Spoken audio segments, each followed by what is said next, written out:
Hello, everybody, and welcome back to another episode of Daffy's Roundtable.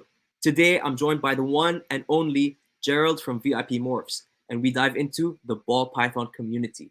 We cover a lot of different topics on this episode, from quarantine and hygiene in the reptile room to caring for big collections to how important community is to the hobby. We also talk about the upcoming Canadian Reptile Breeders Expo that Gerald is exhibiting at this September. And we have a special guest that hops on and joins us later in the episode, so make sure you stick around for that. I really enjoyed this episode. There's a lot of good info in here, but it was also just so much fun to record, and I can't wait for you all to hear it. But before we do that, allow me to thank Exoterra for sponsoring this podcast and making this episode possible. Exoterra makes quality products for our pet reptiles to make them feel at home. Also, while we are on the topic of the Canadian Reptile Breeders Expo, I'll quickly throw that plug in too. The CRBE is happening September 14 and 15 at the International Center, and it's going to be an incredible event. We've got lots of awesome exhibitors coming out, a Terrascape competition, talks, and so much more happening, so make sure you don't miss it. You can get your tickets at www.reptilebreedersexpo.ca, and you can use the code Daffy3 at checkout for $3 off your tickets. By the way, that only works online, not in person at the door. Now that little commercial is done, don't forget to stick around for our special guest. Now let's get into this week's conversation. Everybody, please help me welcome Gerald of VIP Morphs. Gerald, hello. Patty, long time no see. Long time no see. Thank you very much for coming on. Everybody, it's the one, the only VIP Morphs. I'm very decked out for the episode today. I've got my VIP Morphs cap on, my VIP Morphs shirt, and last but definitely not least, come on, light. There we go. My VIP Morphs mug that's double-sided. All the swag. Look at the support. I love it. I love this. I love this mug, by the way. I like that it's two different things on each side. Very smart. Very smart. But anyway, how are you today? I'm great. It was a great day at work. The rain just came in and pummeled us for about a half hour, but we're not flooding like Toronto, so I'm okay. Is Toronto flooding? Well, Toronto flooded, I guess it was last week. Okay, yes. I saw that and I was like, that's crazy. Yeah, I could not imagine that happening in my backyard. No. At all. No, yeah. But luckily, all our reptiles are inside. Yes, sir. Okay, anyway, let's actually get into it. Everybody, I'd like you to meet Gerald, an awesome, incredible reptile keeper and ball python breeder extraordinaire that happens to live very close to me. So, I bump into him at expos. I've actually been to your facility. And before we start getting into the ball python talk, and also we have a little bit of a surprise for you at the end of the episode, so make sure you stick around. But yeah, just tell us about you and how you got started into reptiles. So it was about 4 years ago, during the pandemic. Like we're pandemic babies, I'll call it that. My daughter really wanted a ball python, and those normal parent things. I'm like, no, and she ended up with what's it called? I'm going to lose a name. Hedgehog, and it passed away. Unfortunately, just due to circumstances. So we had this nice big glass enclosure, and it looked beautiful and very empty. And so we're like, okay, we'll go. And we ended up we were going to get our guinea pig, and so we ended up getting a new cage and had all the setup because guinea pigs don't go in glass enclosures, and we came across a nice, cute little ball python. It was a Mojave ghost. So it was a hypo. We were kind of thought it was cool, and so we handled it for a couple of seconds and ended up putting everything away, switching gears, getting one ball python. Same as anybody that gets any sort of animal, you should do as much research as possible. Make sure that you're doing your husbandry right, making sure you're taking care of that animal and that it's going to thrive for the future. Well, you kind of end up down a rabbit hole, and I'm sure you've definitely done the same. You end up looking at everybody's oh, that's YouTube. So cool. Oh, I want that one. Oh, and that too. Yeah, absolutely. Yeah. So you end up in a rabbit hole, end up finding Billy's mutation creation, finding all that stuff, and saying, well, wait, there's more. There's how many types? And so you end up. My wife bought one, and I guess I got collector syndrome. So she got one. I'm like, okay, well, I bought one. Then I bought someone's collection, and slowly but snowballed into what it is today. And I love them. I think they're fantastic animals. I think they're very therapeutic. They're easy to take care of. And yeah, so that's where, like, it snowballed. I got about 100 and I guess about 130, 135 right now. Wow, that's awesome. Yeah. And like I said, I've been to your house. I've seen your reptile room, and it is like super clean. Like seriously, like super clean. So how important is it for you? And when I say so, like super clean, guys. Like compared to some of the reptile rooms I've seen, like probably eat off the floor in this reptile room. But anyway, so how important is it for you? And we also kind of talked about like what you do for quarantine and all that when you're out. So if you could like, how important is cleanliness in a reptile room for you? And if you could run us sort of through your quarantine process. Yeah. Uh, Quarantine and cleanliness is very important to me. I go through my racks probably about twice a week, spot clean, changing the substrates. I use Gopher Cocoa, not to pimp out Billy from Mutation Creation, but I do use the product because he's a local. It's close for me to get it, and it's relatively accessible for me to get. There's a bunch of different brands, and I'm not going to say that his is any better, but it's a great product and it covers up odors. So I like that too. I'm sure you've went into reptile rooms and you have that urate, that smell, and That smell, yeah, or dead cricket smell sometimes too. dead cricket. So it makes that nice, and it makes it nice and fresh. So I like that.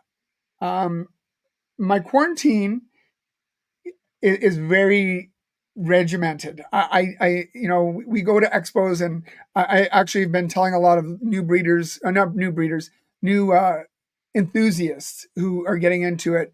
When you're going to the expos, as much as expos are fantastic, and I love them, just be careful. It just takes one mite, One and singular might. one singular mite, Yeah, and it can cause and wreak havoc.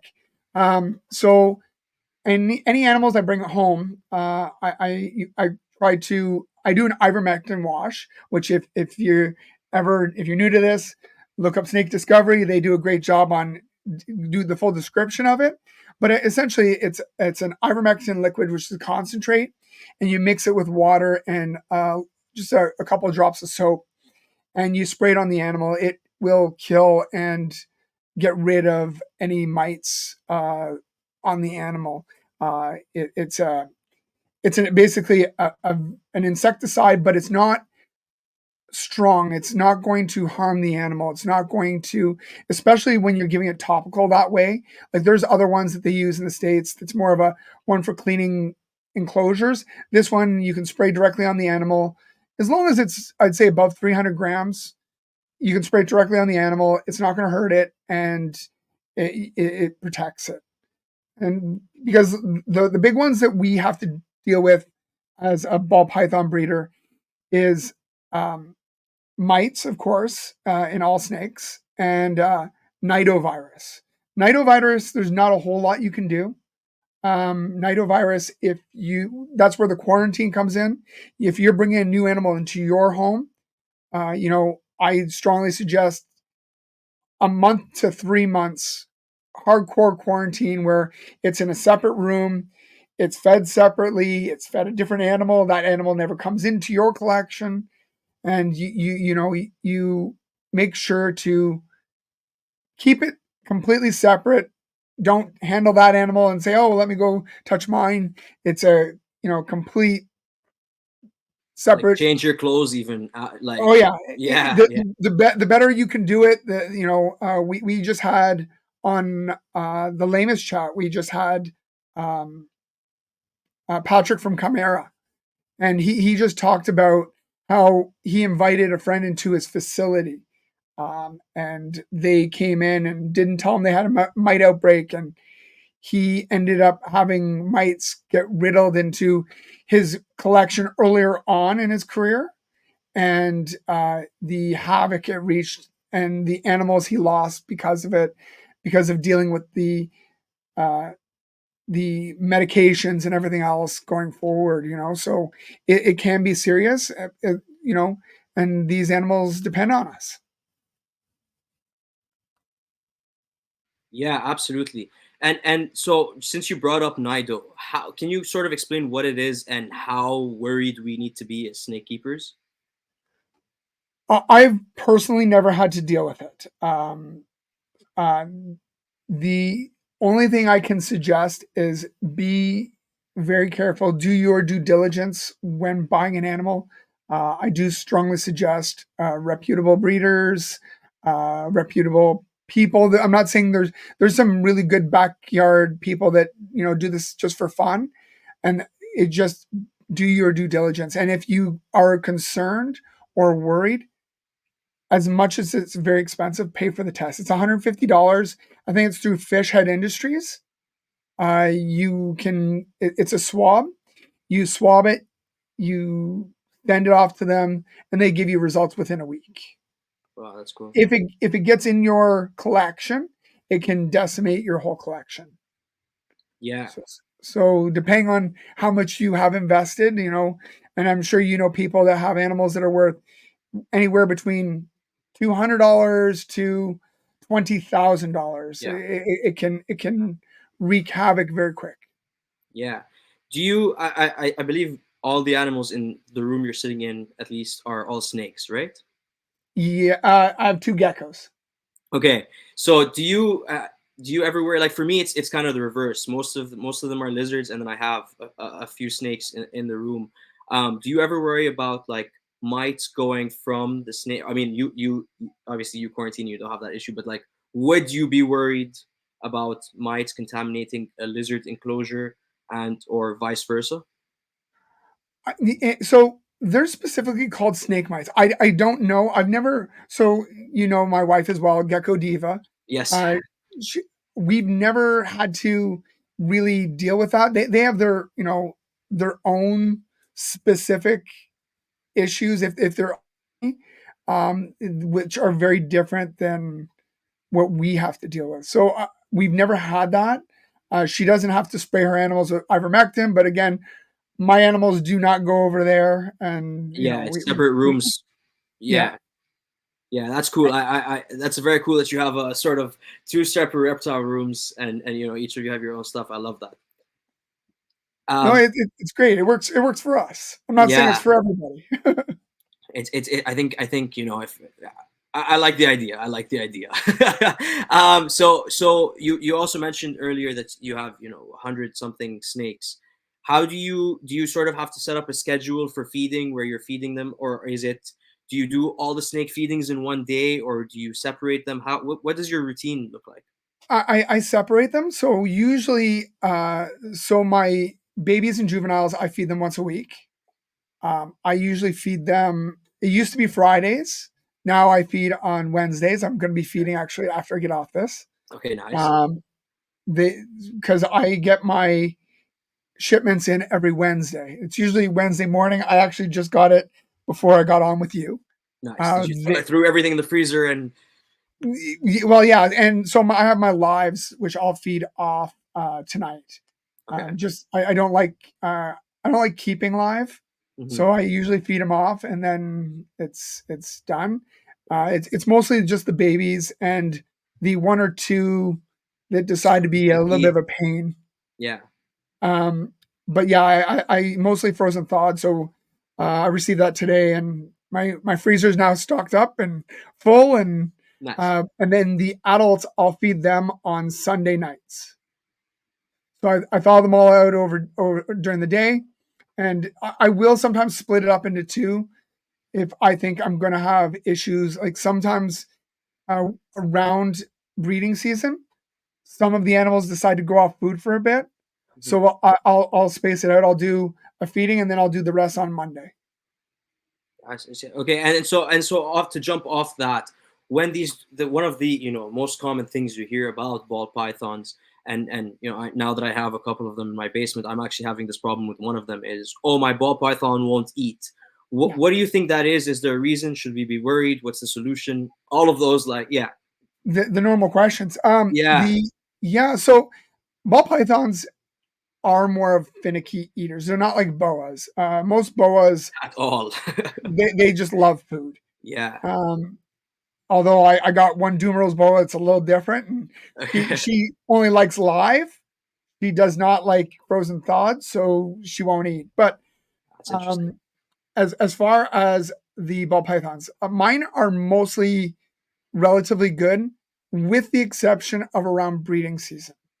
But for the ball pythons, they can go off of food for months. I have a male that's went off food for 6 months, I've heard up and to a year even.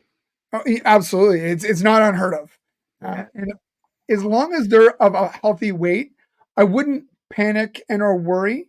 I'm not saying that you shouldn't try a couple of other things to see if you can entice it. Anything from switching up to ASFs, or maybe just mixing it up, try a mouse instead of a rat, or anything along those lines.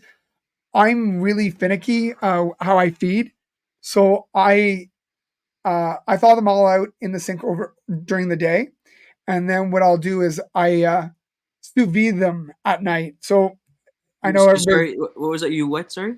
sous vide. So it's the way of cooking a steak, Okay. that you put it in like a Ziploc bag and you put it in hot water. So Okay. I get it so my rats are hot but not wet. Okay. And, Yeah. and it's just something I do, and I find it works really well. I get a good feed response. The big thing is make sure your rodents are hot. Yeah. If you're trying, and I've had actually clients come back to me and say, "Oh, I thawed it out over during the day, but he won't eat it." I'm like, "You did warm it up, right?" Yeah. Oh, I didn't. Yeah, you have to make it think it's alive, make it think it's doing its job. Yeah. Uh, Absolutely. Yeah. I if actually, it's so I do the same thing you do. I didn't know that. Yeah. I didn't know that's how they cook steak, but I do the same thing as you do. Do you worry when they do get wet? No, I've got some that, like, if Like at I least through they the didn't, bag or. yeah, the water's gotten in the bag, or like when I get mine from a wholesaler, and I tried using their bags originally, and their bags are great for shipping purposes, absolutely terrible in water. Okay. Yeah. So Immediately so leaks through. yeah, so I just use my own Ziploc bags, and it works great, and it functions well. And if the animal doesn't think it's hot enough, sometimes I'll literally just throw it right in the water, and come back and it'll eat it then. Yeah. I've even tried They're holding great. it, like holding it with the tongs up against like the heat lamp, and Yeah, just kind of getting the top of it like warm enough for them to strike, and it seems to work before. there's the blow dryer trick. Some people suggest getting a hair dryer and blowing it directly on the head of the rat to get the Okay. temperature up. I haven't heard So that one. That's new. Okay. Yeah. there's a bunch of different ways, and it's just a matter of figuring out what works for you and for the animal. Sometimes the animals don't want to take it off the tongs, and if you just leave it there, shut the lights off, walk away for an hour, come back, and it'll eat it. Yeah. Do you ever think there's like something like, or I guess what's your opinion on it's not eating? Try to switch its enclosure. Change around the hides, whatever like that. Do you think that works? Uh, Generally speaking, if the enclosure was eating in, it stops. It's not, generally speaking, that. Now, if you are a new home, you can definitely try something different. Try making sure the humidity is right, making sure the substrate's right. You can try with substrate, without substrate. You mix it up, try a couple of different things. As long as the animal's still in a healthy weight zone, I would not panic. Okay.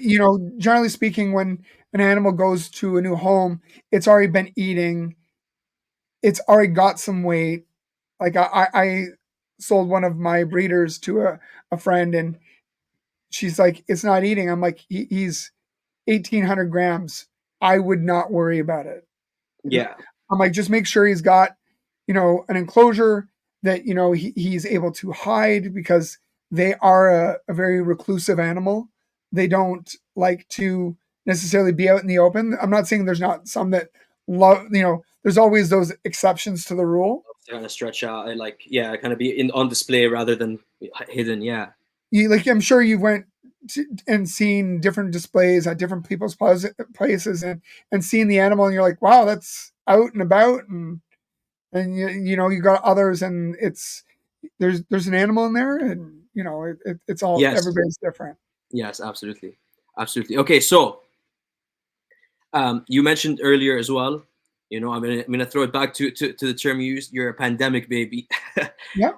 But that does not reflect at all in your, you have the knowledge of somebody that's been in the hobby for a very long time. And I think one of the hardest things about the whole ball python part of the reptile industry is obviously the genetics. How did you go about sort of learning all the different combos and all of that, and how did you do it so quick, I guess? There are a lot of YouTube streams out there. There are fantastic people, like Billy Mutation Creation, but and I do say you do need to pick a few. Don't pick one. And the reason I say that is because everybody kind of focuses on what they like. Because you have to figure out what you like. What everybody likes is going to be different.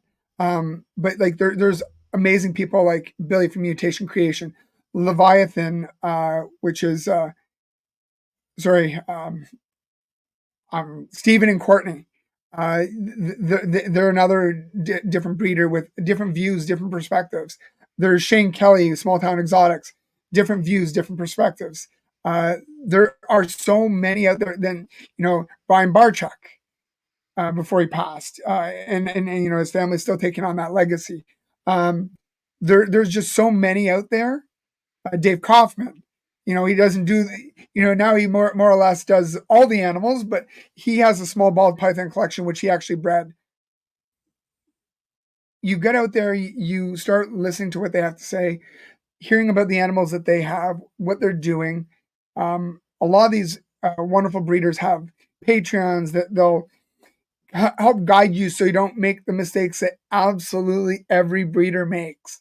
They go and buy the normal, and then they go buy the pastel and the normal. And while they're still wonderful animals, they're like the low end starter animal into this hobby.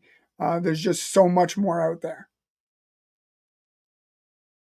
Yeah, that makes sense. Do you think that it's sort of, to a certain degree, a pay to play hobby where, you just said like the normals and the pastels are sort of the lower ends, but if you really want to sort of obviously focus on, the snakes you like and all of that, but if somebody really wanted to make it to a business, then they'd have to sort of start off with a decent amount of money to purchase that higher end snake?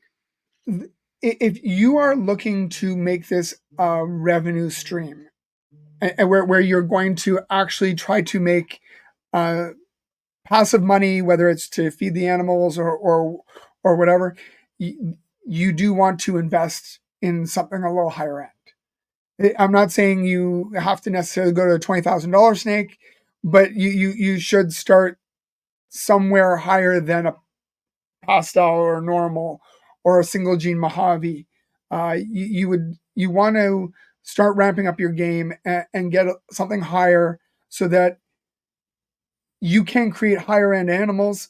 You will still have the lower end animals for those first time buyers, the pet enthusiasts. Like there's nothing wrong with them. I still have a normal, and she's probably got a home here for life. And she's a normal. She's super tame. She's great. They are And sweet. They do make great pets, as just like taking away from, like, yeah, they absolutely do make great pets. they do. And there's nothing wrong with a normal. Actually, I think everybody should have a normal in their collection. I think there's something to be said because when you're trying to prove out genetics or whatever, bringing it back to normal to figure out is there something else there, having that normal as a staple, it helps. Yeah.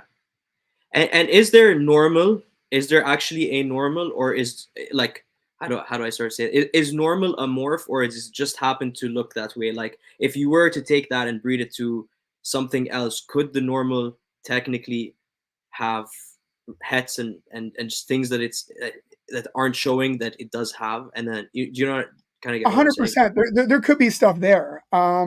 There's genetic testing to find out if you really want to. But when you're taking a normal that you don't see anything, and normal is like the wild type. If you Yeah, would go out to Africa and you were, looking at pick one off the 1,000 floor. animals, 990 of them would look like that. But could it have other stuff in it? Absolutely. Even when you go to a breeder and you buy an animal, we do our best to tell everybody genetically what's in those animals.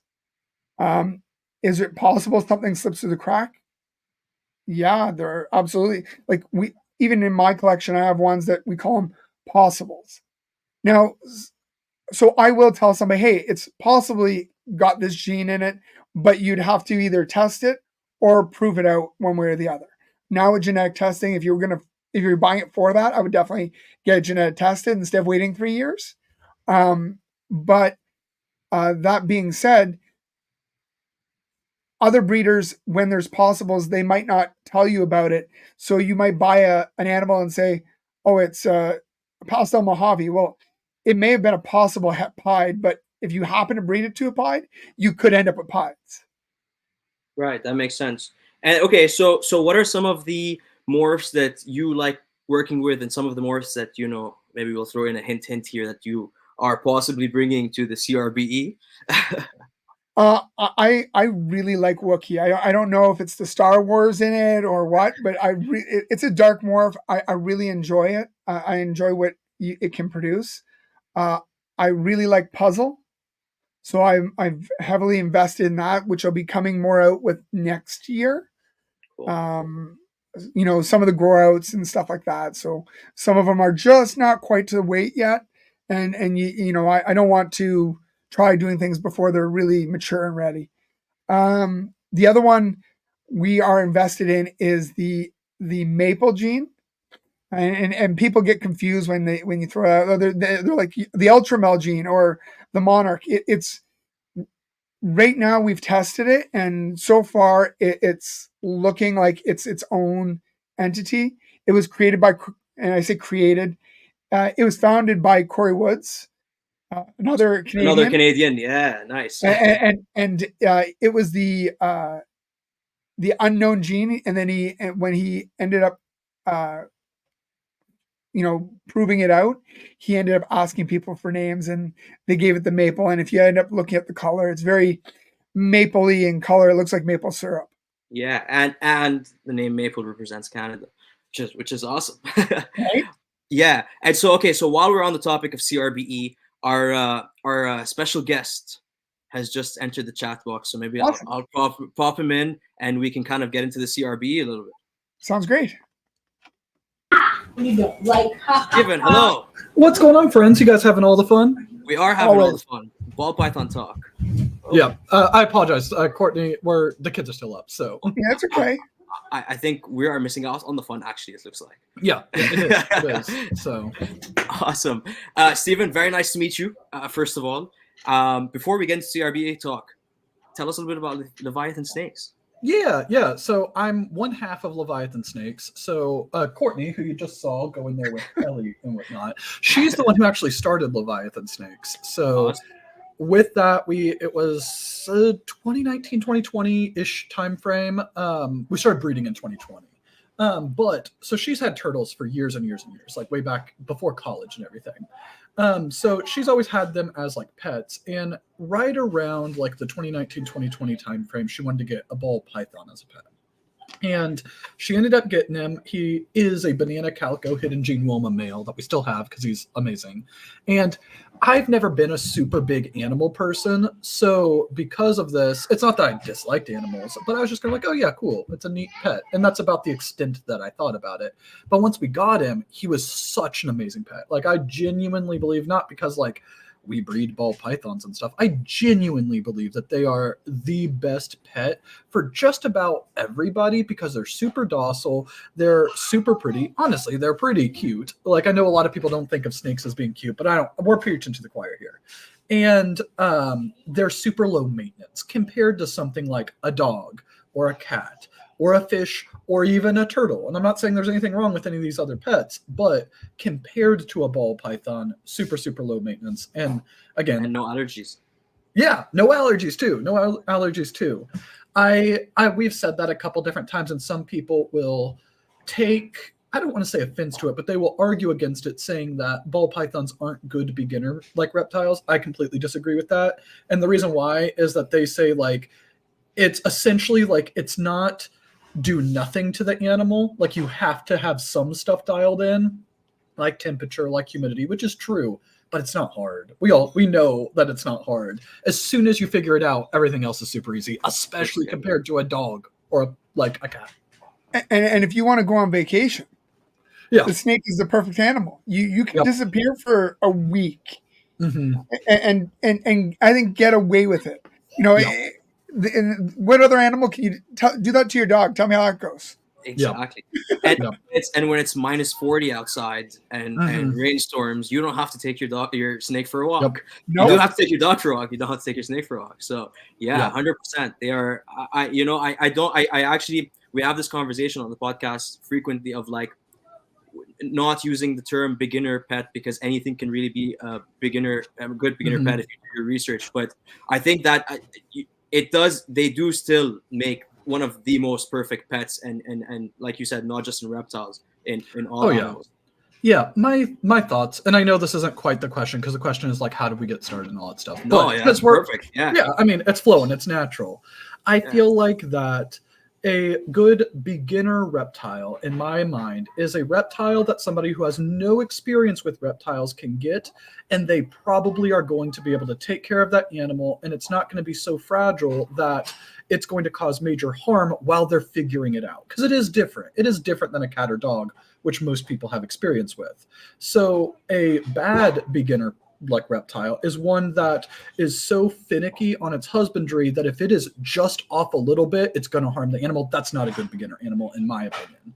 Or an animal that is so feisty that it makes the people scared, and then because they're scared and they don't want to handle it, they get a bad experience, and then they don't want any reptiles in the future. Like, both of those reasons don't make good beginner reptiles, in my opinion, but ball pythons are fairly hardy. They are fairly docile.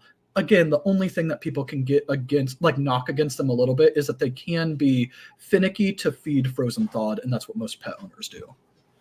Yeah, we were just talking about that a couple of minutes ago. That's very interesting. Actually, I think that's the first time anybody's ever given a pro to using beginner pets and not going against it. So that was a very interesting answer.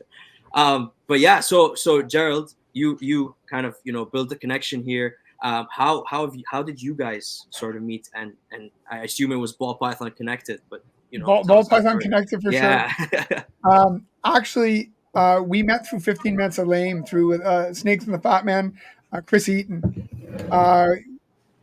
Levaithan is one of the prestigious winners of the 15 Minutes of Lame. They were one of the judges. So not only were they an amazing judge, but they also helped us do our reels, and really they were hilarious.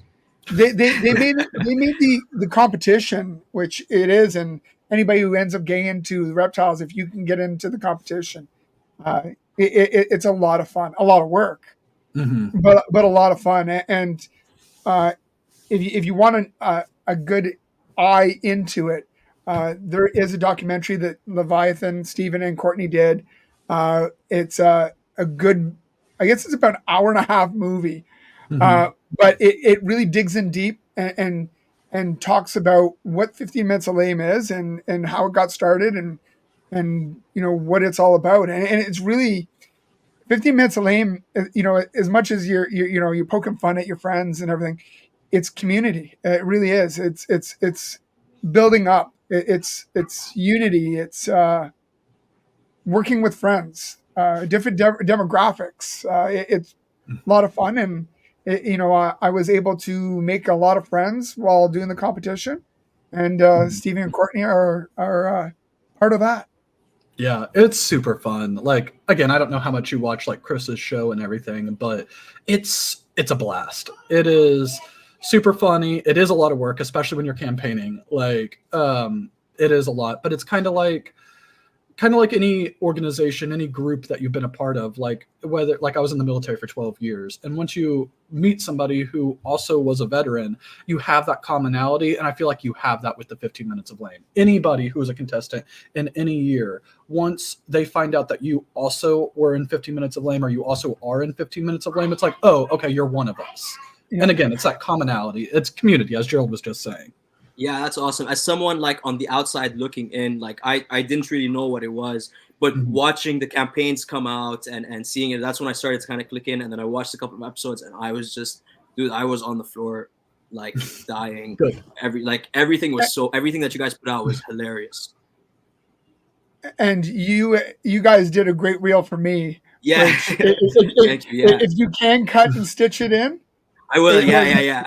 It was a fantastic video. And you did a great job. Thank you. We're still waiting for that banana to get paid off, Gerald, by the way. Yeah. Oh, let me call Adam.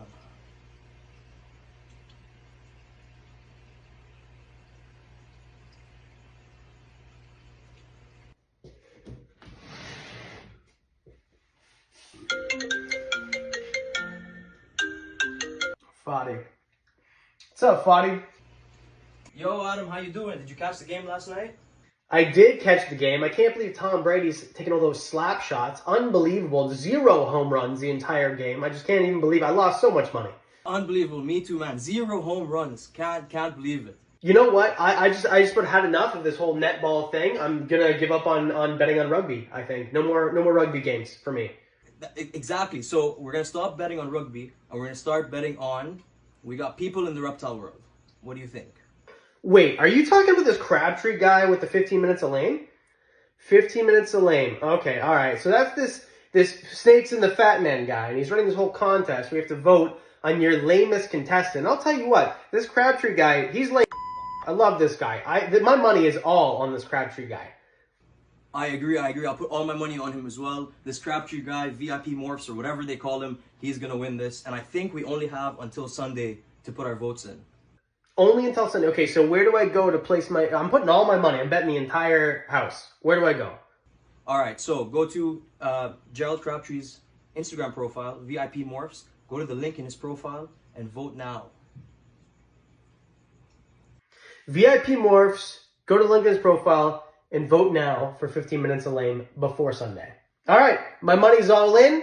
I can't wait to see Crabtree win, and then I'll win a whole bunch of money too. Is that how it works? Do I win a whole bunch of money? That's exactly how it works. You win a whole bunch of money. I win a whole bunch of money. Vote for Gerald Crabtree, and if you don't, then you're lamer than the 15 minutes of lame. Vote for Gerald Crabtree, VIP Morphs. No, so I'll tell you the funny story about that reel. Actually, I think it was done great because I was so confused during filming it too, because I'm not really a sports guy either. And so Adam was just like, yeah, don't worry, just call me and like film and we'll figure it out. And he starts going off about like, oh, baseball, basketball, I don't know. He starts going off and I'm like, I have no idea what's going on. And then I watched it back like while I was putting it together, and it started to click in my head. And I'm like, this is like 1,000 times better than I even thought it was. Okay, I'm gonna set it right now. Like, but yeah, I'm glad you enjoyed that. I look forward to, I don't know whenever the next one is. How long has it been going on for? This is the 5th year is this year. Okay, cool. So, or this will be the 5th contest year in December, like November, December timeframe is when it really heats up. So it's coming up. Yeah. So chances are that Crystal will end up reaching out to you, Fatty. Okay. And you know, being that you do have a nice platform, she'll definitely be hitting you up and saying, hey, I need help with a reel, so stitch something in. Yeah, I'm in. So I guess you're not competing this time. Crystal is. Yeah, so it's only a one-time competition. You get one chance, one opportunity. Oh, okay. And unless in 10 years from now they do a losers contest, a losers version. You know, the I don't know, 20 losers. But yeah, it's a one time, one chance, and see how you do. It was a lot of fun. Win, lose, Yeah. or draw. Yeah, no, it looked like it. Okay, and so as we were talking about that, you kind of mentioned that you guys, like Steven, you guys made a documentary about it. Yeah, yeah.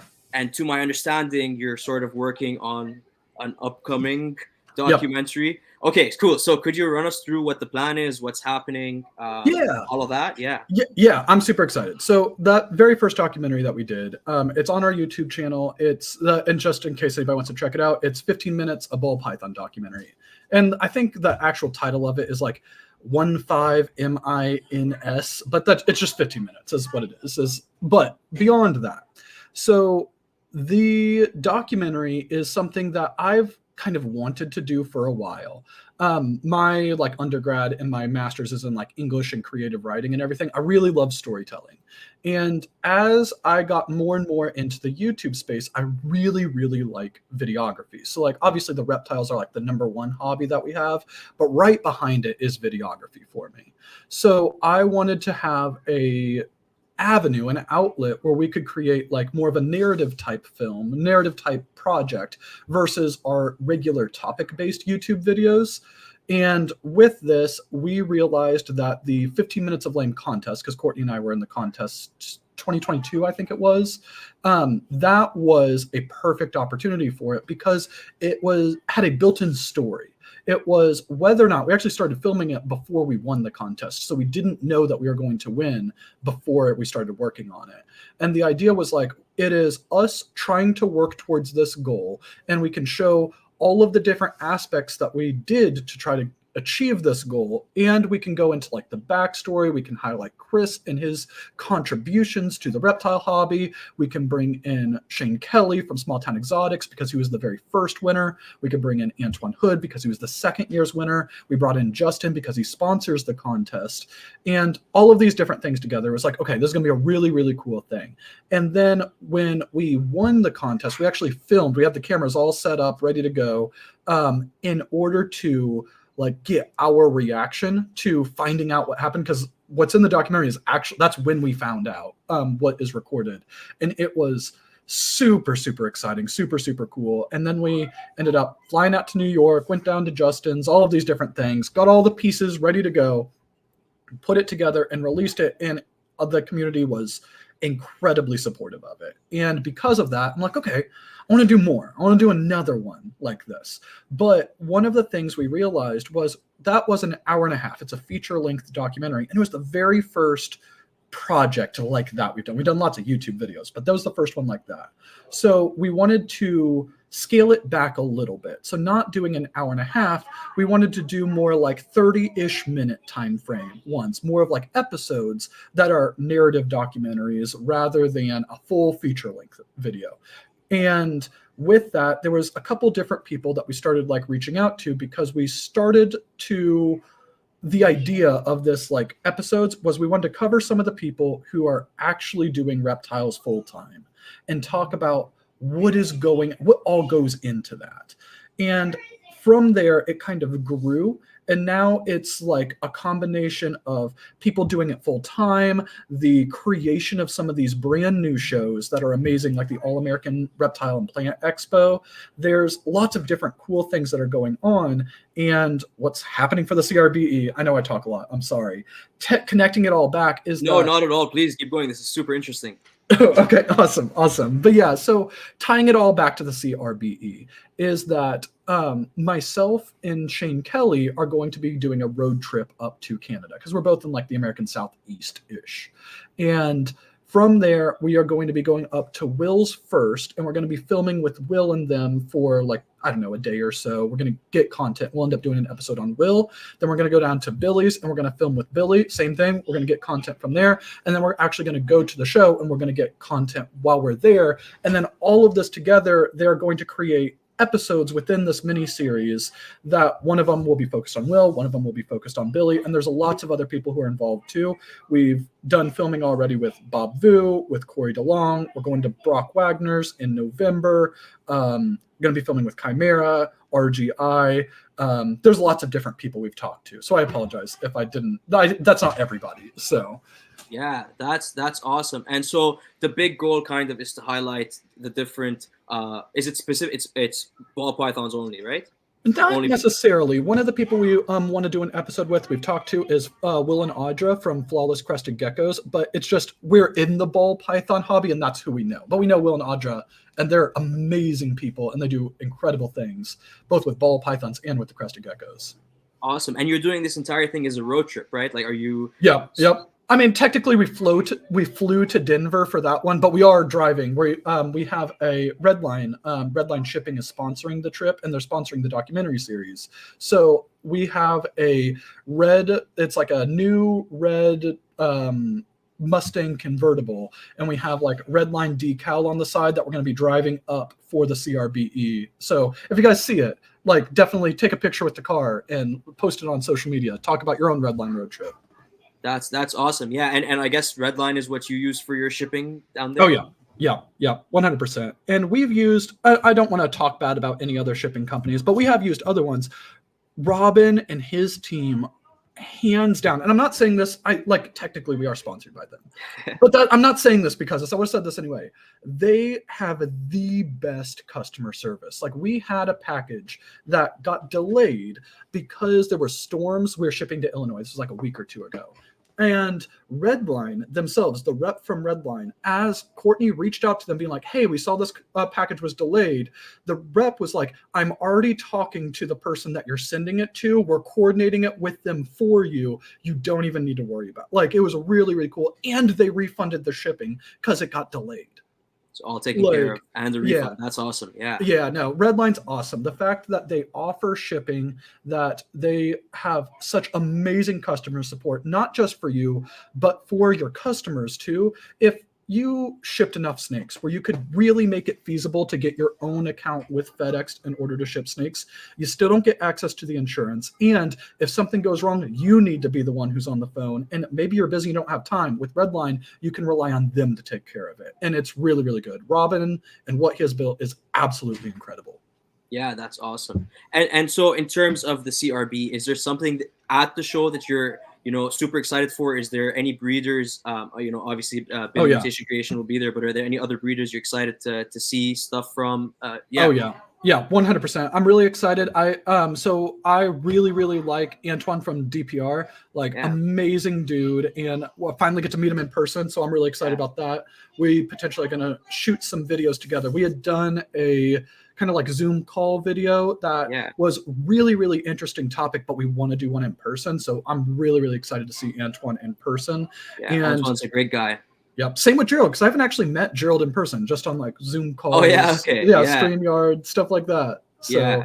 I was saying at the beginning of the episode, Gerald lives like maybe 30 minutes from me, and I don't see him that often, but I get to run into him at expos, and he's just popping back in right now. I get to see him at expos and all that stuff, and I'm gonna wait for him to actually pop in so I can say it. And what a great guy he is! What a great guy! Certainly didn't say anything bad about Gerald when he was gone, and nobody else is gonna see this. So.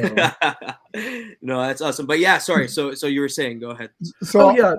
Go ahead, Gerald. So just so you know, my internet may be choppy. I'm running off my cell phone right now. There's confirmed tornadoes in our area. So my internet is out. So anyways, go back to your story. Okay. Yeah, but I've been getting warnings on my phone all day. It looks clear on my end still so far, but we'll see. Anyway, sorry, proceed. No. So on the CRBE trip, I'm super, super excited about it.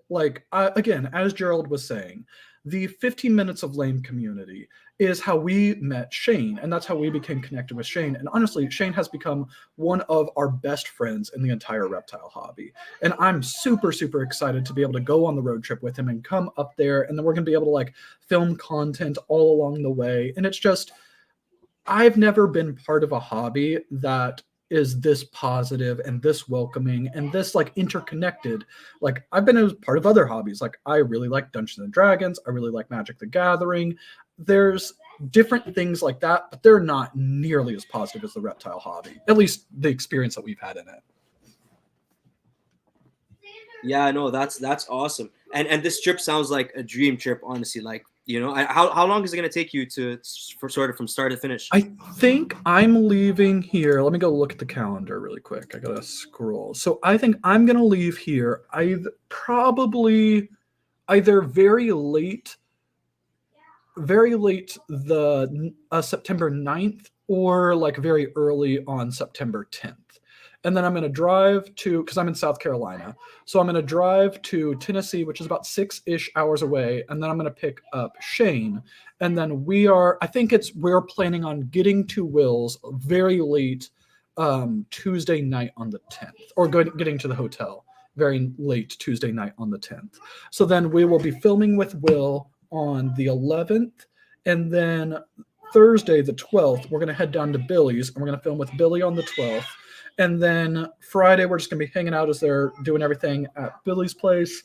And then the show and all of that stuff. And then we'll be back on the road, heading back on, I think, the 15th.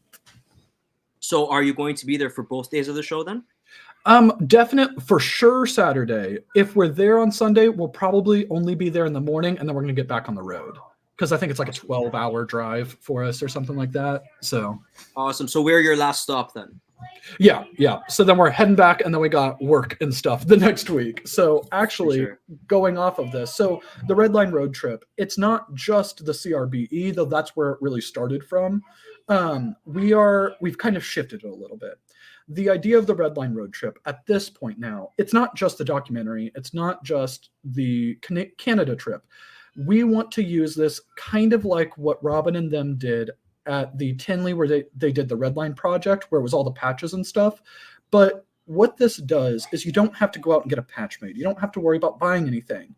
Really, all that you need to do is, if you are going to any reptile show, realistically, between now and Tinley, if you post your trip into it and you talk about the Redline road trip, about how you are going to whatever the show is, and you share it, the idea is that we are trying to get the community excited about gathering together in person. So that way we can make it stronger. We can get people excited. We can hopefully get a lot of people going to these in-person shows to make the shows better for everybody. And hopefully it ends up being a positive thing for the community. So all that we ask for anybody who's watching this or anybody who wants to do it is, if you're going to a show, post about it. Tag Redline Shipping, tag us, tag Small Town Exotics. We'll help share your stuff. And we're just trying to get as many people out to shows this fall as possible. That is awesome. And like, what a cool, idea to bring the community together. Like going back to, Snakes and Fat Man, 15 Minutes Lame and all that. So like everything you guys do is kind of building community, which I absolutely love. That's awesome. So, you mentioned CRBE, I believe you mentioned Tinley. Is there any other shows that you're going to be at? Oh, yeah. There's quite a bit. So we're going to be at Daytona in, I think it's like 2 weeks or so. I'm stoked for that. Daytona is actually my favorite show I go to. I haven't been to CRBE, so maybe CRBE will top it. But it will. We'll change your mind. Good. We'll change your mind. But yeah, I love Daytona. It is right on the beach, and it's just a blast. I love it. So we're going, Daytona in August, and then I think we don't have anything else like right after that. We have a couple weeks off, and then we have the CRBE for me. The same weekend that I'm going up to Canada to hang out with all of you guys, Courtney is going to be vending Bob Vu's new show, the Southeast Reptile Expo in Atlanta, Georgia. So that's going to be a blast. I'm kind of bummed that I have to miss that. It's going to be Expo season. It's always around the same time. Yeah. All right. Very next weekend. So as soon as we get back, the next weekend, going up to Charlotte to vend the All-American Reptile and Plant Expo that Troy Schroeder and Nick Sloan are putting on. I'm stoked about that one. I also think that there's going to be a 15 minutes of lane meetup because Shane is vending that one too. Antoine is vending that one. I think Paul already got his tickets to come down. And I think we're trying to convince Chris to come down too. So there's going to be like a mini 15 minutes of lane meetup at the Charlotte All-American.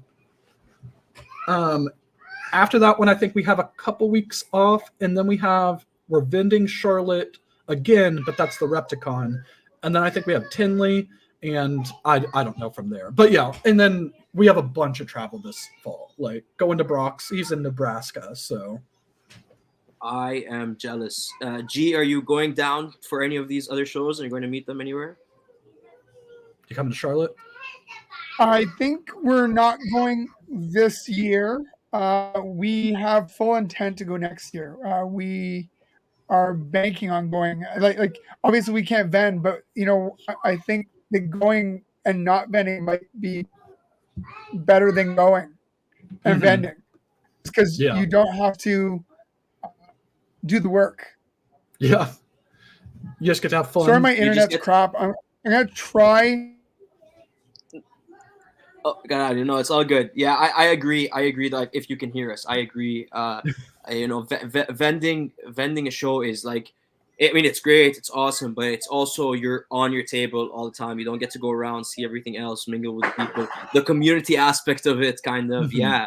Yeah, no, that's awesome. So, I guess will you be able to? And I don't know how this sort of works, and I always tend to ask this question and kind of not know how it works. But will you be able to pick up animals at the CRBE and take them home with you? I don't think that we could just, like, if we bought it, I don't think that we could bring it back in the car kind of thing. I think that if we did it, we'd have to go through like the whole CITES stuff. And honestly, we have only ever imported snakes from out of the country once, and it was like a different breeder that actually handled the import stuff for us. So we had gotten some Neala Clown Project animals from South Africa, and we brought them over, but we weren't the ones who actually handled the paperwork for that. Yeah, so if he found an animal that he wanted, it's generally speaking, it's about $300 to do the CITES paperwork and get it to the States. And then they can go ahead. No, sorry, go ahead. And then there would be that would get it to, like, I think New York, and then there'll be another shipping from New York to their home. And that's even for ball pythons.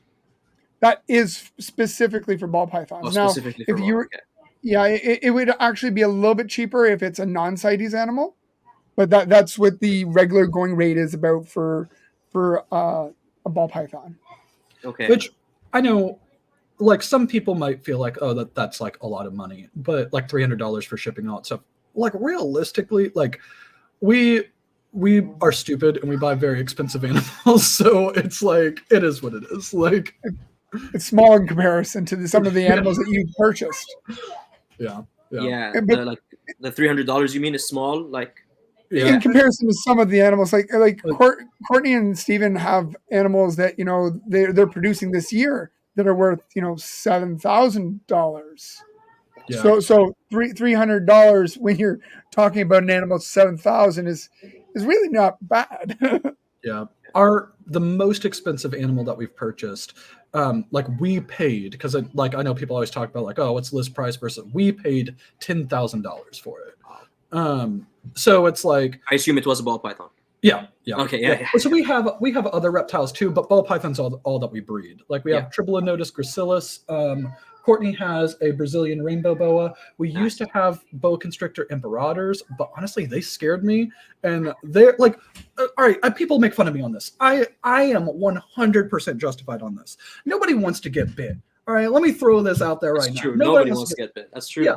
And a ball python, like, of course, a ball python's not going to hurt you. But if you've seen a full-grown boa take a rat, they can punch harder than Antoine can. Like, that's how hard they hit. And those boas got to the point where they did not want to come out of their enclosure. And it's like, as you're going, they're trying to strike and stuff. And it's just like, this is, it got to the point where we, who handle snakes and we handle ball pythons, were like, man, I feel like this is like, I need two people here just in case they like grab us and wrap us or something like that. And it was not something that I felt like that we did a good job for it. I also think that caring for so many ball pythons made us used to ball python body language and not boa body language. So if a ball python's getting like defensive, you like tap them on the nose and they ball up. If you do that to a boa, they will fight you. Like, he's not wrong. Yeah, G, you keep them as well. I only have, like, he or she is like this big, and I already feel the pressure from Right. him hitting the tongs with like feeding, and he's tiny, and yeah, so I can only imagine once it's full grown, like the strength that they can hit at. And we have ball pythons that they get so used to you feeding, it's almost like they're lazy now. Like some of them, they'll kind of like gently grab it and pull it into their like you know. But the boas, it doesn't matter. Every time it's like a punch. Like Yeah.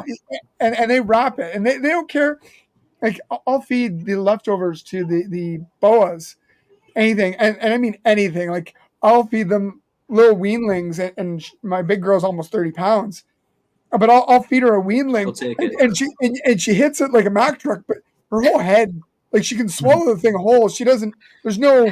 There's nothing for her to wrapping grab. necessary. Yeah. Yeah, no, that's crazy. I almost think, like, I'm sure they do smell it or something, just in the sense, like the little one's head is out as soon as the rats hit the room. They're like, all right, I'm ready to go. I'm ready. The doors open and it's like already coming out. And my carpet pythons are like that too. So yeah, there must be some sort of yeah. They definitely can smell it. Like when it's feeding day, if I open up anything, They're more active. you need to be ready. Yeah. Because they all, it's not a day to go and say, okay, let me pick up one and pet it now. It's literally, it's feeding day. Just leave everybody alone. Yeah. No, that's super interesting. It's interesting how different. I mean, they're all obviously, you shouldn't say the same thing because I keep lizards and every single lizard is very different. But it's interesting how different all snakes are. Yeah, I guess I'm again, as you said earlier, preaching to the choir. Everybody that's probably already knows that, but yeah. I took a hiatus because I got kicked out because of wonderful tornadoes. Yes. Are you going to be able to make it to Billy's this year? That's Steven. Oh yeah, we're filming with we're filming That's with awesome. Billy. Yeah, so we're going to be there. I think we're going to be at Billy's the Thursday before the show, and then the Friday. So we're going to be filming with him for his documentary episode Thursday beforehand, and then we're also just going to be kind of like there hanging out, getting B-roll, stuff like that Friday and at the show and all that stuff. So that's awesome. Yeah, that's super cool. And just so everyone knows, it's I'm gonna assume it's gonna be a YouTube released documentary, like the episode's gonna be out on YouTube. Okay, that's very cool. Yeah, I like when we say like documentary, I don't want people to like come up and think that it's like, I don't know, Netflix or something is paying. It's like we're doing this like because it's fun and it's cool and stuff like that. But I do think it'd be super neat to be able to get to that production level. I don't think that like realistically my skill set as like a videographer is quite there yet for like professional Netflix level. But I think for YouTube, it's like, oh, that was a really good YouTube video. Not mean to be conceited on it, but I've watched Netflix level. I've watched Netflix ones that I would say are not quite to your caliber. Your documentary, like, not to blow smoke up you or nothing, but you did an amazing job. It was very professional, and you brought a lot of good things to an industry, and if you can continue doing that and shedding positive light on an industry that, like every industry can have negative in it, and you keep bringing positive, I think that's amazing.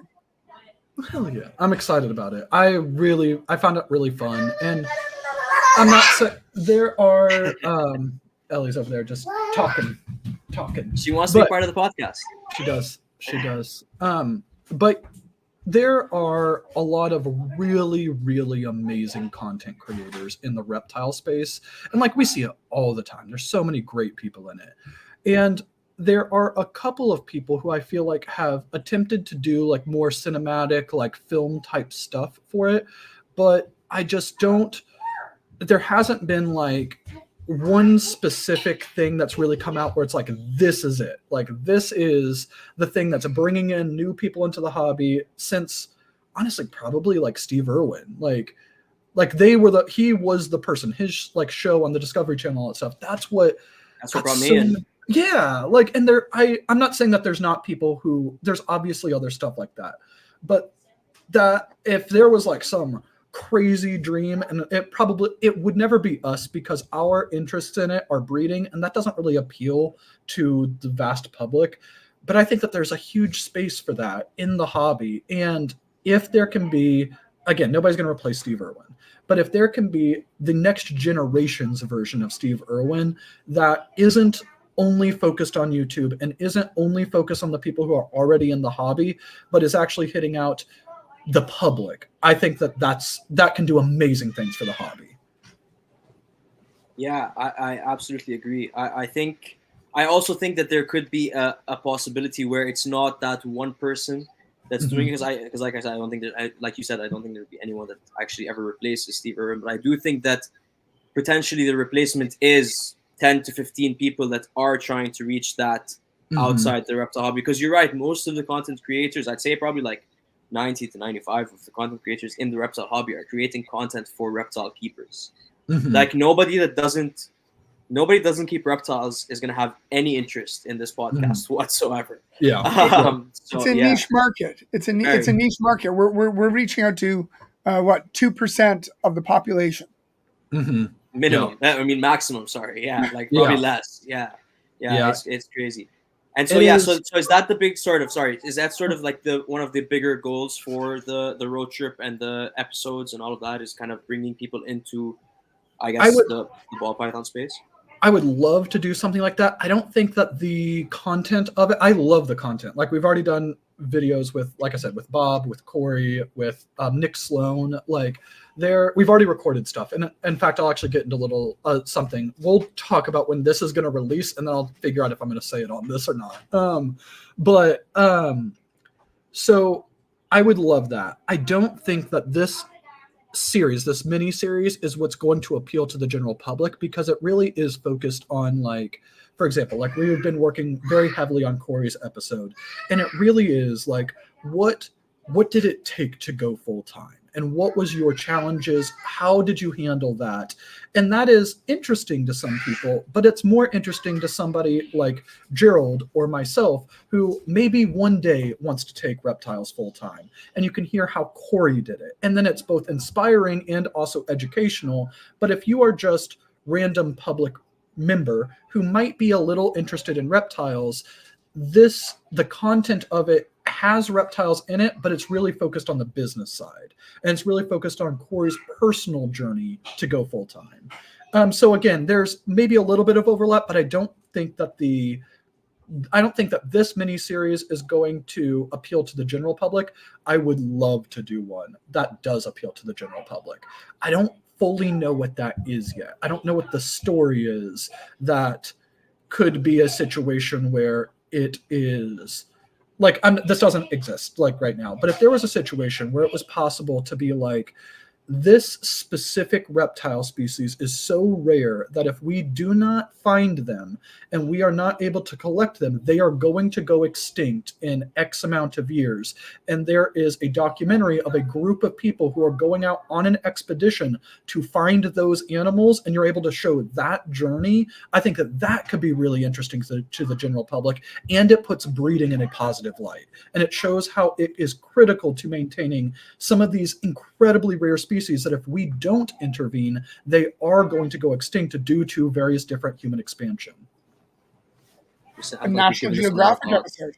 Yeah, that would be something that's super cool, but I don't know like anything on that. So if anybody knows, if somebody has a lead or something, I think it'd be amazing. Yeah, that's super interesting. For on the one you're already working on, do you have any worry about, I guess, that more people will try to get into it and go full time and care more about the money than the animals? Like, is there something that you're going to do to kind of mitigate that idea in people's heads? On this. So I love the ball pythons. Honestly, I probably love them to the point where I make bad business choices because I just want to keep like buying stuff and expanding and work on the projects and things like that. I don't like the narrative that people equate making money off of something that you love and you're passionate about as something that's bad. I think that is what everybody wants to do. And just because somebody makes money off of something that they love and they're passionate about doesn't mean that they're only in it for the money. So I personally think that narrative is something that I would like to change. The idea that you can both love something as a hobby and use it to support yourself. I think that's what I would like to change, rather than it to be like a situation where it's like you can only have one or the other. in my opinion, it's a false dichotomy. You can, if you're going to be successful at it, you have to love the animals. If you don't love the animals, you're going to burn out and you're not going to last long enough. It's very, it's I do it because I love the animals. If money is a byproduct of that, makes it that I can continue Great. doing it longer. I will. I apologize. I don't mean to interrupt you. But that, so what you're saying is, all I'm saying is what you're saying is very valid, and like I've invested quite a bit of money, and I can say right now, because I don't breed rats, which I'm probably one of those stupid ones. I admit that. But I just don't have the time nor the energy or the weather in Canada to do that effectively in my home. So, but that being said, I love these animals, and I want to make sure that they get good homes and that they are well taken care of. And I enjoy the hobby, and if making money and allowing me to continue doing this and enjoying this, I think that's just a positive both ways. I do want to add on one thing on there, because I do feel like I gave a little bit of a non-answer to your thing. I completely agree. There are some people who end up, for whatever reason, sacrificing the care and quality of life of the animals in order to save a couple dollars or in order to make a faster sale. That does happen. It 100% happens. And I don't want anybody to think that my response earlier was saying that doesn't happen. I think that there are those types of people, unless I don't know how you handle that. I don't know how I, as a person, can handle, let's say that random dude off the street decides that they are going to get rich breeding reptiles, and that they get a bunch of snakes and that they start breeding them together. And then whenever they hatch out the babies, because they don't want to have to care for anything that they think isn't worth it, they just euthanize them. That is horribly unethical. And I don't think that happens often, but I'm sure that does happen. I have no idea how to handle that as a hobby, internally, because it's not like that they're doing that. So do you guys have any ideas on that? Because it's such a taboo subject to really talk about. Like you said, it's probably happening. But the only thing you can do is not support it. Mm-hmm. Naturally speaking, the byproduct of your breeding practices is the ones that hopefully go to those people, those first-time buyers, and they fall in love with the hobby. They get a good animal, a healthy animal that just doesn't have the genetics that you were striving to achieve. Mm-hmm. Does it make a lesser of an animal? No, it's still a fantastic animal. It's still going to be a desirable animal. Just it didn't hit the sunset clown. Yeah. The goal animal, but we always have those byproducts. It's still an amazing animal. I still love a normal ball python.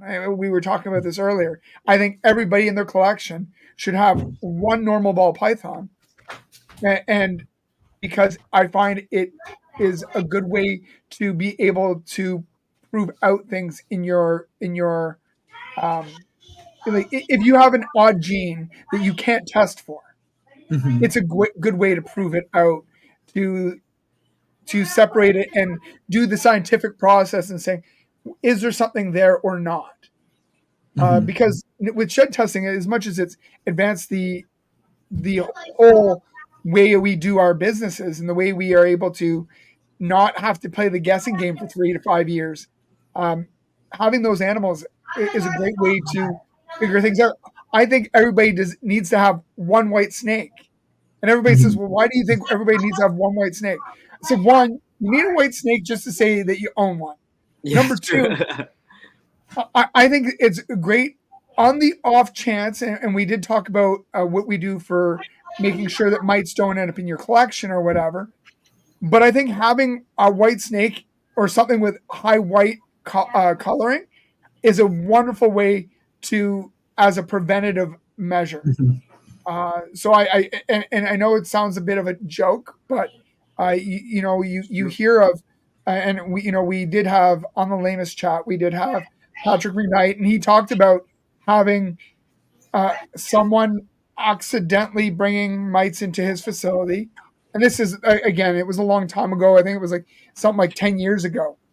And you know that those ones there, they set up the red flags. Like if you have a cinnamon blackhead, you're not seeing a mite. So, Absolutely. but like, anyways, I guess my whole point was that those what we call lesser animals are still not lesser; they're just different. Mhm. And, No, and I I think agree. they have a place in the hobby, the same as your 10, your 15, your $20,000 animals. Yep. Yeah, and to add off to your everyone needs a white snake in their collection. That's exactly how a couple of, I think this was like last November or something, but I got hit with mites, and that's exactly how. That's exactly it. I picked up the white snake, and I'm like, "What is that?" Actually, it wasn't even me. It was like, "What is that? What is that black spot?" I was like, "Oh, it's just dirt." Try to brush it off. It was not dirt, and it's an excellent indicator. It's a very good idea for sure. Yeah. It's a scary thing, and Mm. and we all learn things differently and learn things through people's experiences and so forth. And like now, I go when I come home from the expo, it's take all the clothes, borderline burn it. No, no. Straight in Throw the it, water. Yeah, throw absolutely. throw it in the washing machine, and then you do your quarantine, and I do my ivermectin spray, and everybody has their procedurals that help them with their protect their investment, Yeah, no, their that's animals. awesome. Yeah, I do probably yeah, have to jump off here shortly because we have a Patreon call in like 20 minutes. So yeah. No, uh, for sure. Thank you very much for coming on. yeah, no, it's been super fun. It's been super. I'm sorry I couldn't be on for longer and everything.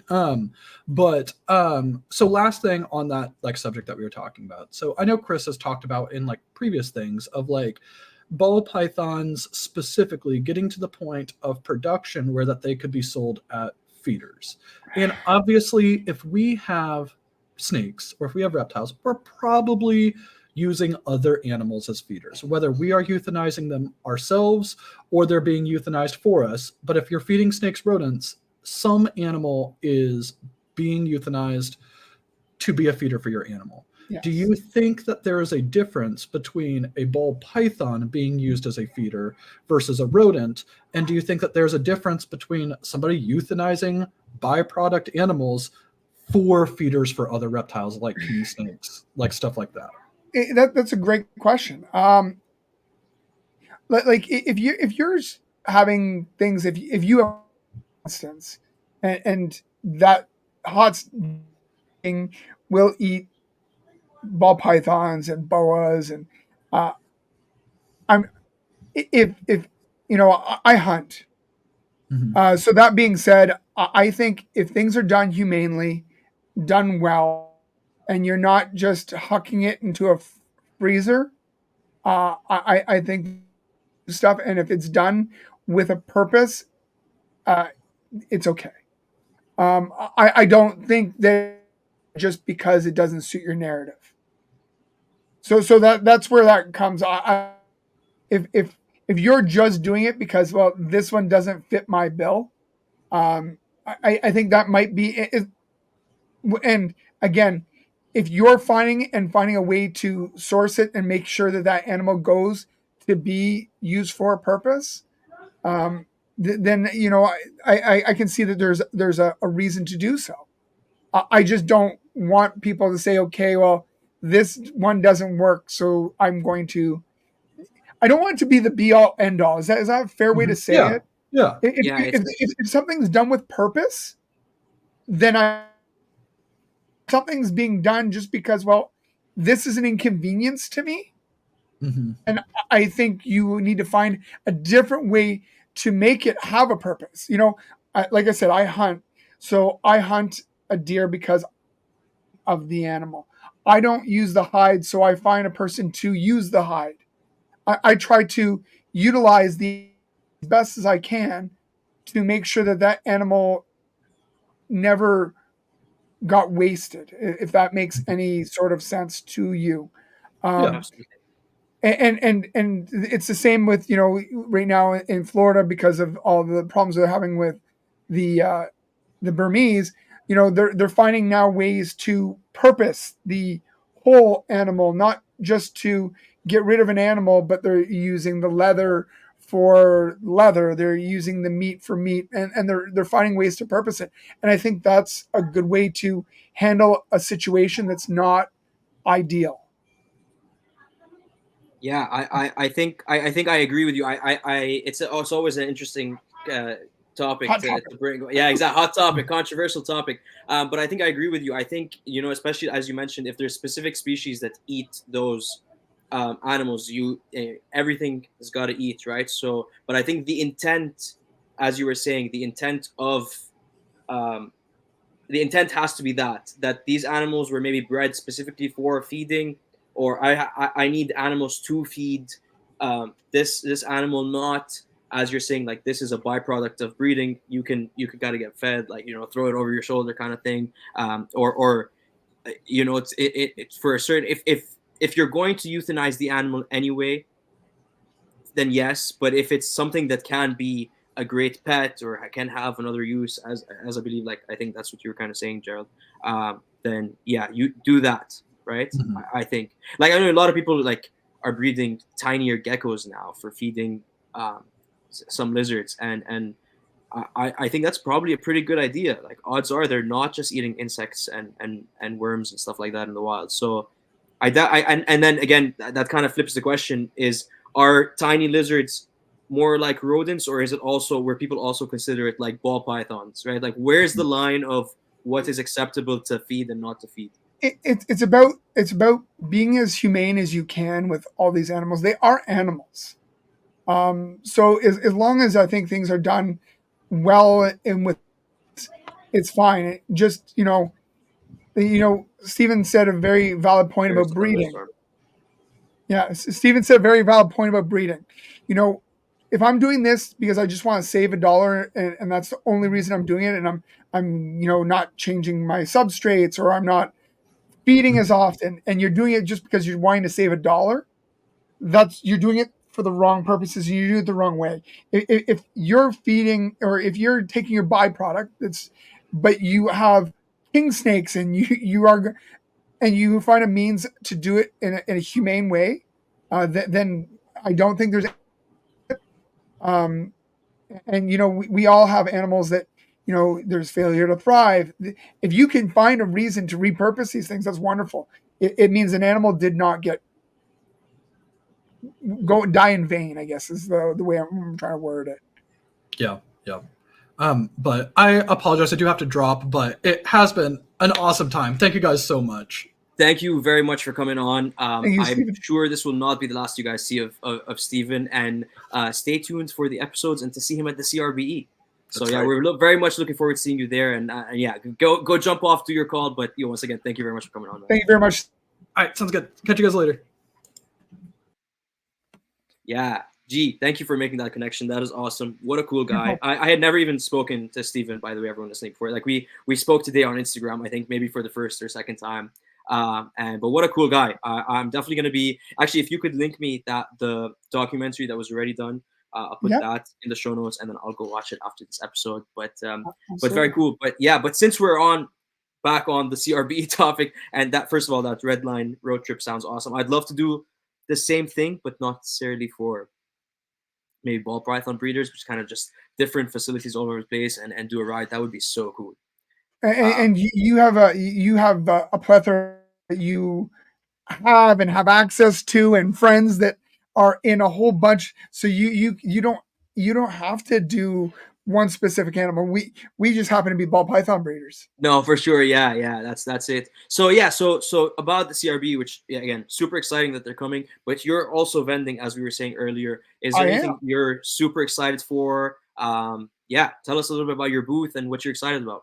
I'm excited. This is going to be my first the Breeders Expo that I go to. But not your first expo. Not my first expo, but my Yes. first one.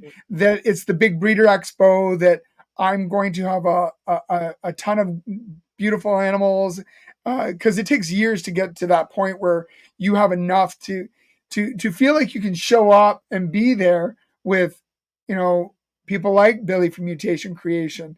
There's people out there that are going to have hundreds and hundreds of animals, and when you show up, you want to at least have a table that says, "Hey, I'm supposed to I'm be here to here." play. Yeah, Yeah, absolutely. but that being said, it's also quite the endeavor too. So like we're going to be packing up here on Thursday, and then I'm loading up a trailer, my truck, driving down on Friday morning. I'm gonna set up, hang out with Fatty. Yes, Um, yes. We're gonna turn on the tunes, and I love it.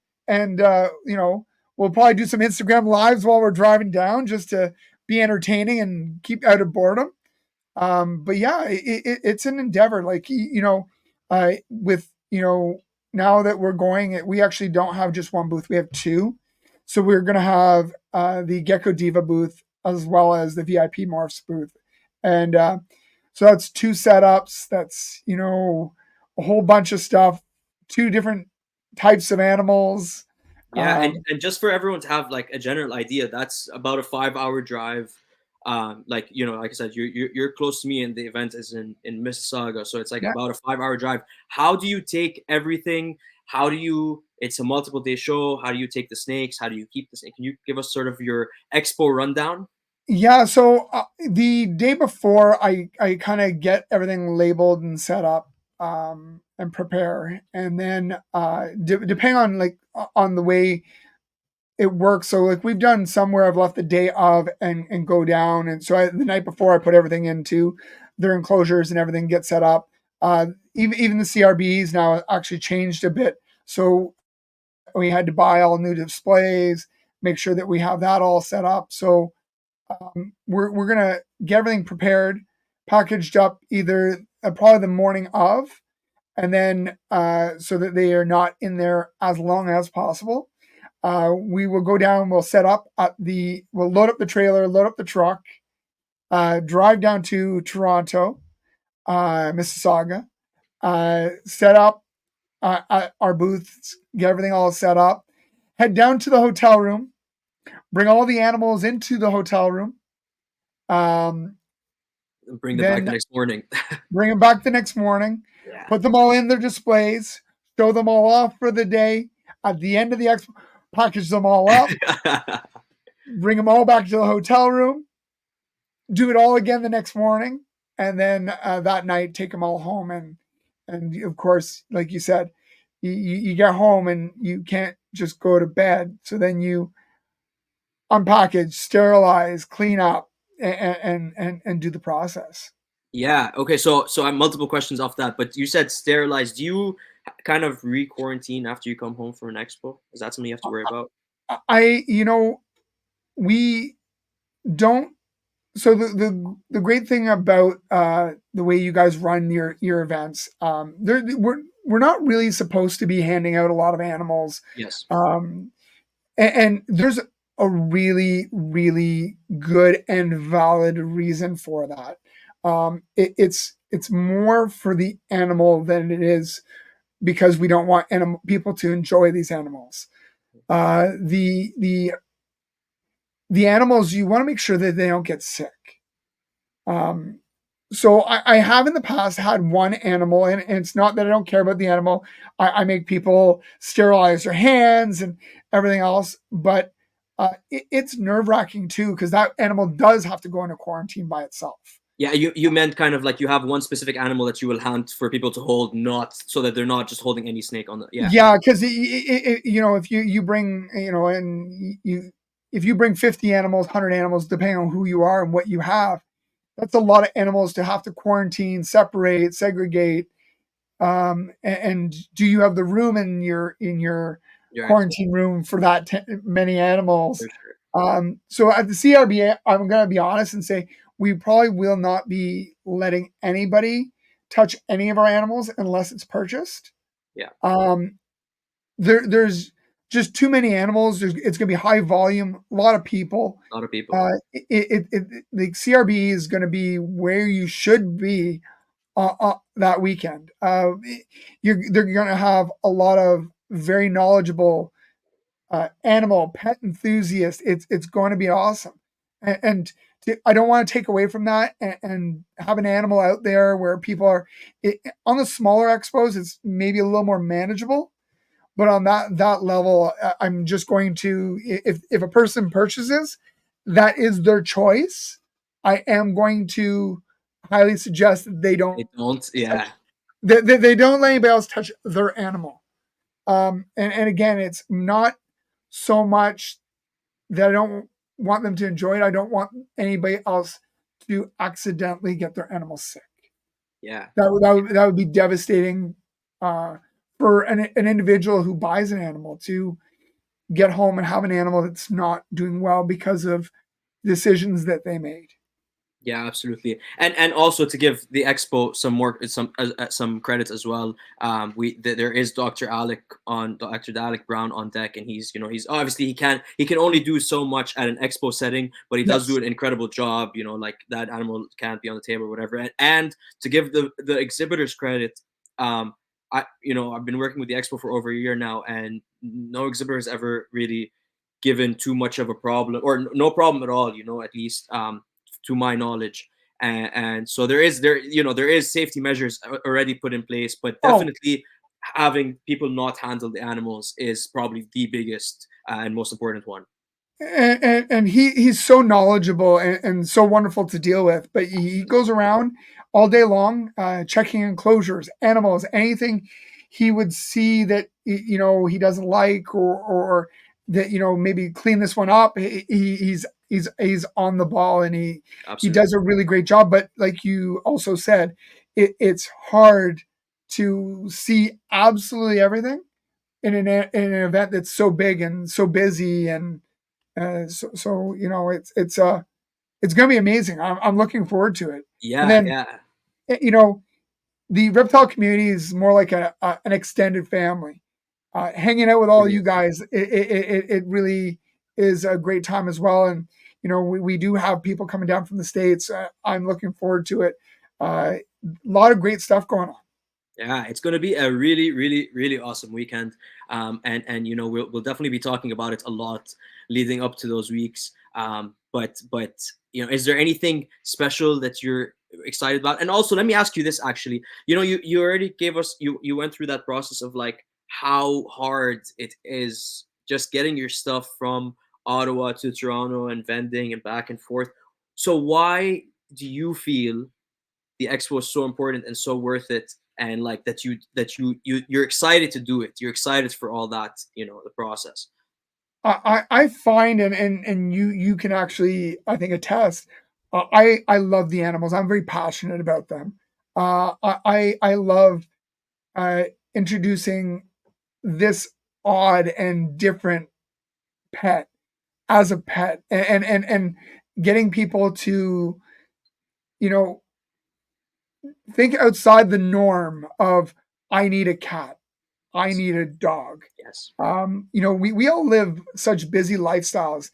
Reptiles as a whole are an amazing different animal that give you that sense of being, that sense of purpose, that different animal that you can be a little busier, you can be a little, I'm not going to say neglectful, but you are, in the sense that you don't have to take it for the walk at the minus 40 degree. You can be a little more selfish, and still really enjoy the animals, the species, the differences, the colors. There's monitors to iguanas to turtles to tortoises to geckos, crested leopard, and Awesome. there's just so much out there. And if I can help be one of the people who just highlight and say, these are amazing, these are wonderful, and don't think of everything in such a straight line. Sometimes there's things that have a little curve in it that can make a great animal. Yeah, absolutely. Yeah, I like that. I like that a lot. I didn't even catch on to what you were saying until the last. That's awesome. Yeah, yeah. Yeah, for those of you listening, he did a snake motion with his hand. Yeah, in case anyone's as slow as I am. No, that's awesome. And yeah, so on that note, you guys, I've seen it at expos. You need to see it at expos. You know, you're standing up. You're excited. You're showing people. You're talking to animals, and you know that's one of the best things about the expos is, like you said, sharing the excitement with whether it's somebody new coming into the expo or someone that's been in the expo for so long. And I very much look forward to seeing your booth at the CRBE this year. But of course, this won't be the last time we chat before. I'm sure we'll find a way to do some more CRBE talk before the CRBE for sure. And I'm going to pimp out the expo as well. I also heard a little birdie tell me that there's going to be a VIP time frame. There is, it's true. and if you're one of the lucky ones, I know there's a bunch of us that are going to be involved in that, and there's going to be special discounts. And so you have yours already decided? I think I'm going to be doing 25% off for everybody that comes in for the VIP. Awesome. So yeah, so for everyone listening, Saturday 9 to 10 a.m. at the CRBE, there's going to be a VIP hour for Hall 2. So that's reptiles, plants, and aquatic. So if you get your VIP ticket, you get an hour to shop before all the craziness and the crowds, and you get all the awesome VIP deals from VIP Morphs. You see what I did there? You see what I did there? I also think that the Gecko Diva will Yes. also be taking part on the Awesome. same platform. But we're super excited, and again, it's all about people enjoying it, getting in the hobby, and falling in love with the animals the same way we did. Yeah, no, that's awesome. And for, you know, in general, always where to catch up with you, but you know, until the CRBE, to hear you continuously pimp out the CRB and talk about what you're going to be bringing to your booth and anything excited comes out, where can people follow you? And I know it's a lot of places. You're kind of a little bit in everywhere. So where can people find you online? So consistently, you'll find us online at VIP Morphs Canada on Instagram. I'm very active there. I try to be as active as I possibly can.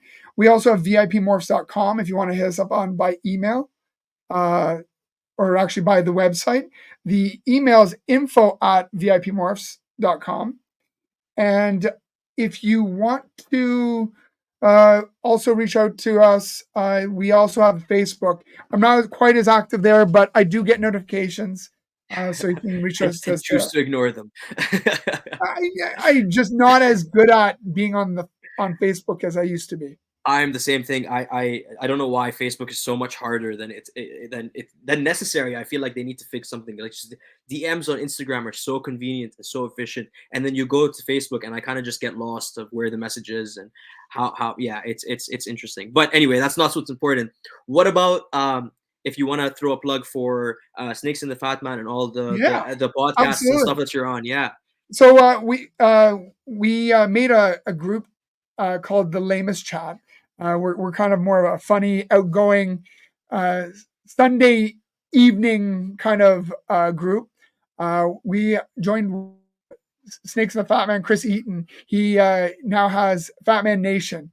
It's more of an adult humor, entertainment, not necessarily ball python driven, but it's a lot of fun.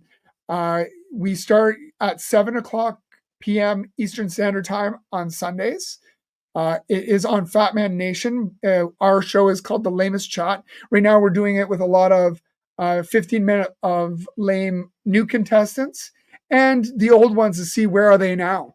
So it's been a lot of fun, and we are having a lot of really great breeders on. Like I did bring up earlier on the last one, we just had Chimera Patrick McKnight, and he was very informative and talking about the everything. It's a lot of fun, and then we lead into Fat Man Nations shows. He's got my one black friend, my one white friend show at 10 o'clock. He's got Fat Man Live, lots of fun stuff. How Usually many on shows Sunday are night. under that like network? I think he right now has 4, maybe 5, and I think he's got a couple more in the works. So it's a great channel. A lot of fun stuff you can put on in the background, and he also has it on iTunes, Spotify. You can listen and have fun while driving. Yeah, no, that's awesome. And like I said, like I only discovered it when you were part of the competition and kind of watched it happen and all of that. But now whenever I see it pop up, I'm kind of like, I'm a tune because you guys are hilarious. Like I know like it's kind of like back and forth about everything, but I assume the majority of the conversation is reptile centric. We are reptile. So our show is reptile driven. Okay, We're all reptile enthusiasts. So even if you try to steer away from reptiles, it always back. brings you back. That's But awesome. it's a lot of fun, and even Snakes and the Fat Man, like they talk about items that are not reptile based, but everybody that is involved is usually somehow in the reptile community, and it's a lot of fun, and there's a lot of great information hidden within jokes and everything else. So it's a lot of fun. That's awesome. That's awesome. And this was a lot of fun. G, we're definitely gonna have to have you come back on a bunch more times. But yeah, thank you very much for coming on today. Thank you for connecting me with Steven, bringing Steven on. That was awesome. Sorry Everybody, about my connection. no, it's all good. It's all good. We'll blame Ottawa weather. I don't know if it's being caught on the mic, but in the last like 20 minutes, I've been hearing the thunder outside my window and the floor has shaken a few times. So it looks like we're in for a fun night. But yeah, no problem about that. Hopefully next time we'll choose a night where there's no tornadoes. Right? But yeah, 100%. But no, it's awesome. I look forward to seeing your booth at CRBE. Everyone, go follow VIP Morphs. If you're at the CRBE, go check out VIP Morphs Stable. If you're not at the CRBE, you're making a mistake. Make sure you're at the CRBE. And Gerald, thank you very much. We will see you very soon. Everybody else, thank you for listening. We'll see you on the next one. Thank you.